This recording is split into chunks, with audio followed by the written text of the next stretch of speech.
இன்றைக்கி பார்த்திங்கன்னா 2வது நாள் கொலு. என்னோடய சாரீ இது தான் இன்றைக்கி. ரொம்ப கலெக்ஷன்லாம் கிடையாது என்கிட்ட. ஒரு 10 கூட உருப்படியாக இருக்காது. இனிமேல் தான் கொஞ்சம் கொஞ்சமாக வாங்கணுன்ட்டு இருக்கேன். இது ஒரு நார்மல் பூனம் சாரீ தான். நான் கோயிலில் வந்து ஒரு குட்டி சாமி சிலை வாங்கி வச்சுருக்காங்கன்னு சொன்னேன் இல்லையா? ஸோ இது தான் அது. இதுக்கு வந்து ட்ரெஸ்ஸு ப்ளீட்லாம் வச்சு ஸ்டிச் பண்ணி கொடுக்குறது நான் தான். ஸோ எப்படி இருக்குன்னு சொல்லுங்கள். இன்றைக்கி சாமிக்கு என்ன அலங்காரம் பார்க்கலாமா? இனிமேல் வந்து பார்த்திங்கன்னா கொலுக்கு இந்த வருஷம் அலங்காரம் கிடையாது.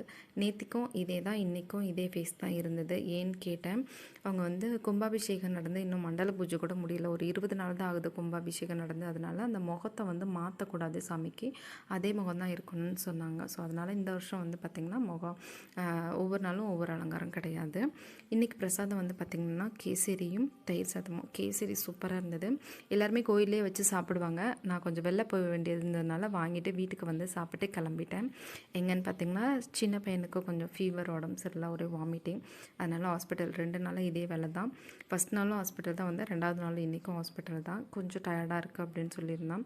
ஸோ அதனால் ஹாஸ்பிட்டல் போய்ட்டு ஒரு ஊசியை போட்டு வீட்டுக்கு கூட்டு வந்தாச்சு. பசங்களுக்கு உடம்பு சரியில்லைன்னா நம்மளுக்கு ஒரு வேலையும் ஓட மாட்டேங்குது.